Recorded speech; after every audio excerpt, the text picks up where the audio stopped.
नमस्ते और प्रणाम। आज मैं आप सबको कैप्टन अजीत वडक्कैल के अंग्रेजी ब्लॉग का हिंदी में अनुवाद कर पृथ्वीराज चौहान की असली कहानी बताने जा रही हूँ। मैं आपको जू ख्वाजा मोइनुद्दीन चिश्ती के बारे में और मुसलमानी घुसपैठिए मोहम्मद घोरी के बारे में भी बताऊंगी, और ये भी बताऊंगी कि कैसे घोरी ने तहरीन की जंग बिना लड़े ही जीत ली थी। अब हिंदू इतने आलसी हैं, इतनी जल्दी ऊब जाते हैं कि वो पूरा सुनना भी नहीं चाहते, लेकिन अब कुछ चंद हिंदुओं को जागरूक करना ही मेरा धर्म है, तो मैं तो पूरा किस्सा सुनाऊंगी। बिना समय व्यर्थ करे चलते हैं कैप्टन के ब्लॉग की ओर। सम्राट पृथ्वीराज नाम की एक मूवी बनाई है यशराज फिल्म्स ने। इस मूवी को बनाने का केवल एक ही उद्देश्य है, भारतीय इतिहास को तोड़ मरोड़ कर पेश करना। भारत इस विश्व का सबसे अमीर देश था और जूस या फिर जिसे हम कहते हैं यहूदियों की इस सोने की खान पर बहुत बुरी नजर थी। 1191 में काबुल का एक राजा शहाबुद्दीन मोहम्मद गोरी को कन्नौज के गढ़वाल के एक राजा जयचंद्र राठौड़ ने सुपारी दी थी। सुपारी का भुगतान खूब सारे सोने से हुआ था। जयचंद्र गुज्जर जाति के समूह के थे।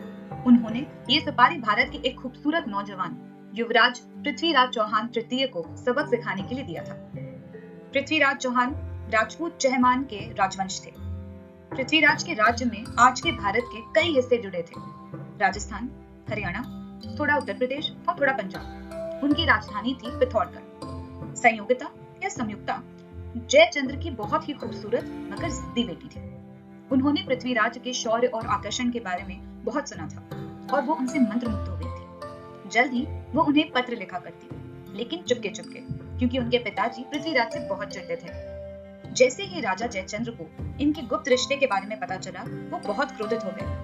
उन्हें बहुत बुरा लगा कि ऐसे कुछ उनके पीठ के पीछे कैसे हो रहा है। उन्होंने तुरंत निर्णय लिया कि वो अपनी बेटी की शादी जल्द से जल्द कर देंगे, वो भी एक स्वयंवर रचाकर। जल्द ही उन्होंने दूर दूर से शौर्यवीर युवराजों को आमंत्रित किया, लेकिन उन्होंने पृथ्वीराज को आमंत्रित नहीं किया, जिससे संयुक्ता बहुत चिढ़ गई।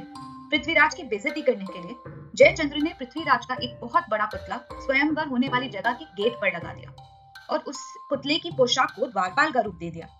पृथ्वीराज को जैसे ही पता चला, वो बहुत क्रोधित हो गए और उन्होंने संयुक्ता के साथ भागने का निर्णय ले लिया। स्वयंवर वाले दिन संयुक्ता वरमाला लेकर राजसभा में सीधी चलती रही। वो दरवाजे के बाहर गई और उन्होंने पृथ्वीराज के पुतले को वरमाला पहना दी। इस तरह उन्होंने पृथ्वीराज को अपना पति घोषित कर दिया। पृथ्वीराज जो पास ही अपने हुलिया बदलते उपस्थित थे, उन्होंने तुरंत अपने घोड़े को दौड़ाया और संयुक्ता को अपने साथ बिठाकर ले गए। जयचंद्र बहुत क्रोधित हुए, लेकिन वो उतने बलवान नहीं थे कि पृथ्वीराज को युद्ध में हरा सकें। तो इस देश की सबसे पहली सुपारी उन्होंने घोरी के मोहम्मद को दी। वो भारत के बाहर के थे। उन्होंने उसे भारत में घुसने का खुफिया रास्ता खैबर पास के बारे में बता दिया। 1191 में ही शहाबुद्दीन मोहम्मद गोरी अपनी 1,20,000 सेनापति और घोड़े की सेना लेकर खैबर पास के जरिए भारत में घुस गए और वो पंजाब भी पहुंच गए। पृथ्वीराज की और भी बड़ी सेना थी। उसमें 20,000 सेनापति थे तो 300 हाथी भी। दोनों सेना तरैन नगरी, जो कि अभी के हरियाणा के थानेसर के पास है, वहां मिली। ये जगह दिल्ली के 150 किलोमीटर उत्तर की ओर है। इतिहास ने खुद को दोहराया, जैसे अलेक्जेंडर के साथ हुआ था 326 बीसी में, और शहाबुद्दीन मोहम्मद गोरी की घोड़ों पे सवार सेना 300 हाथियों के सामने टिक नहीं पाई। भयभीत होकर उसकी घुड़सवार सेना बौखला गई और पृथ्वीराज आसानी से जीत गए। घोरी को बंदी बना लिया गया। उसने अपने जीवन की भीख मांगी और श्री पृथ्वीराज ने मूर्खतापूर्ण उसे काबुल लौटने की इजाजत दे दी, जबकि संयुक्ता और उनके सभी मंत्रियों ने उन्हें मना किया था। ये उनकी सबसे बड़ी गलती थी और इसी गलती की वजह से मुसलमानों ने हम पर 650 साल तक स्वतंत्र भारत पर राज किया। घोरी इतना अपमानित महसूस करके अफगानिस्तान भाग गया और एक वर्ष बाद 1192 में तहरीन में हुए दूसरे युद्ध में पृथ्वीराज को बुरी तरह से हरा दिया। अब की बार घोरी और भी बड़ी और भी शातिर सेना के साथ लौटा था। पृथ्वीराज ने कभी नहीं सोचा था कि ऐसा कुछ होगा, क्योंकि वो और उनकी सेना अभी तक पुरानी खुशी मना रहे थे। सारे सेनापति अपनी पत्नियों के संग खुशी से जश्न मना रहे थे। पृथ्वीराज ने अपने शत्रुजी जयचंद्र से सेना के लिए सहायता मांगी, लेकिन अभी तक बुरा माने जयचंद्र ने उनकी सहायता नहीं करी। पृथ्वीराज को बंदी बना लिया गया और घोरी के सामने जंजीरों में बंदी अवस्था में लाया गया। वो घोरी को घूरते रहे। उसे घोरी चिढ़ गया। उसने पृथ्वीराज को आंखें झुकाने को कहा, लेकिन पृथ्वीराज ने कहा कि एक राजपूत की आंख केवल उसकी मौत पर ही नीचे होती है। घोरी ने क्रोधित होकर लाल गर्म कोयला पृथ्वीराज की आंखों में डाल दिया और पृथ्वीराज को नेत्रहीन बना दिया। उसने उनको कई दिनों तक बेइज्जत, लज्जित और ताने मार मार कर परेशान किया और फिर मार डाला। घोरी, जो बेहद बदशक्लता के लिए जाना जाता था, उसने संयुक्ता का कई दिनों तक बुरी तरह से बलात्कार किया और अंततः संयुक्ता ने आत्महत्या कर ली। संयुक्ता के पिता जयचंद्र ने आत्मग्लानि से यमुना नदी में कूदकर अपने प्राण त्याग दिए। हजारों राजपूत औरतों ने अपने बच्चों समेत आग में कूदकर अपनी हत्या कर दी, जिसे हम जौहर कहते हैं।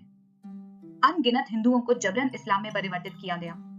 घोरी का प्रतिनिधि लेफ्टिनेंट था कुतुबुद्दीन ऐबक, जिसने बाद में भारत पर राज किया और भारत के सबसे पहले मुसलमान शासक वंश का निर्माण किया। उसने भारत पर 14 वर्षों तक राज किया। उसके दामाद ने कुतुब मीनार, मस्जिद और मीनार का निर्माण किया। मैं यहाँ स्पष्ट कर दूं कि वो एक बहुत बहुत प्राचीन हिंदू स्मारक है। पृथ्वीराज चौहान की हार एक तरह से दिल्ली में हिंदू राज की भी हार थी, एक बहुत ही ऐतिहासिक हार। और उस दिन से 1947 तक भारत विदेशियों की ही गुलामी करता रहा। वो धरती जो उत्तर पश्चिमी यानी कि नॉर्थ वेस्टर्न हिंदू कुश पहाड़ों से पूर्णतः सुरक्षित थी, अब पूर्णतः मुसलमानी घुसपैठियों से भर गई। ये सब कुछ कन्नौज के गढ़वाल राजा जयचंद्र की वजह से हुआ, सिर्फ इसलिए क्योंकि वो अपनी बेटी से बहुत क्रोधित हो गए और उसी क्रोध में भारत की सबसे पहली सुपारी एक विदेशी मुसलमान गुंडे को दी थी। हिंदू कुश का अर्थ है हिंदू जीनोसाइड। हजरत ख्वाजा मोइनुद्दीन चिश्ती के भारत आने के 12 साल पहले पृथ्वीराज चौहान की माता को एक स्वप्न आया और उन्होंने अपने बेटे को चेतावनी दी, सचेत किया कि किसी भी सूफी संत जो कि एक जू था, उस पर बिल्कुल भी भरोसा ना करे। वो उत्तर से मुसलमानी घुसपैठियों का एक जासूस बनकर आएगा।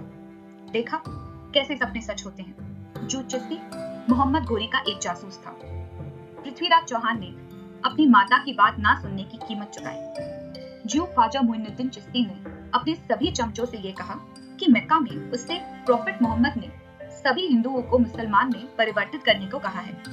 उसके सूफी चमचे जो कि जूइश गैंग थे, उन सब ने पुष्कर झील और आना सागर झील को जहरीला बना दिया। उसी झील से राजा की सेना के सारे हाथियों, घोड़ों और ऊंटों ने पानी पिया। ये एक आम युद्ध की रणनीति है जो रेगिस्तान में प्रयोग की जाती है। जिस समय पृथ्वीराज को अपने हाथियों, घोड़ों और ऊंटों की आवश्यकता थी, वो सभी जानवर नशे में धुत सो रहे थे। ये सबसे पुरानी रेगिस्तान की रणनीति है। बाद में इन सभी झीलों के पानी को हाथ से ही पूरी तरह खाली करना पड़ा, क्योंकि उस जगह के सारे जानवर कमजोर पड़ गए थे, यहाँ तक कि मछलियां भी सड़ गई थी। सबसे पहली सुपारी ही वो वजह है जिसकी वजह से 9 करोड़ हिंदुओं की जानें गई थी, वो भी इन पिछले 800 वर्षों में। किसी को फर्क नहीं पड़ता, हिंदुओं को भी नहीं, सब सेक्युलर बनने में व्यस्त हैं। आज गधे हिंदू ही जू ख्वाजा मोइनुद्दीन चिश्ती के उस नकली दरगाह में जाते हैं जिसने भारत को बर्बाद कर दिया। अधर्म हमारे देश में सबसे पहले इस जू से आया था, एक नकली सूफी संत। इसका दरगाह अजमेर में है, जिसने मुसलमानी घुसपैठिए मोहम्मद गोरी को भारत में स्थापित होने के लिए सहायता दी। इस तरह मोहम्मद गोरी ने तैरेन की दूसरी जंग बिना लड़े ही जीत ली। अब सबको फिर से याद दिला दूं कि ख्वाजा मोइनुद्दीन चिश्ती एक जू था। मुसलमानों को भी उसके अजमेर के दरगाह में जाना बंद कर देना चाहिए। सारे मुगल राजा हुमायूं के बाद के ज्यूज ही थे। और हाँ, कुतुब मीनार एक हिंदू स्मारक यानी कि मॉन्यूमेंट है। अधिक जानकारी के लिए कैप्टन अजीत पटकई के ब्लॉग की लिंक मैंने डिस्क्रिप्शन बॉक्स में दे दी है।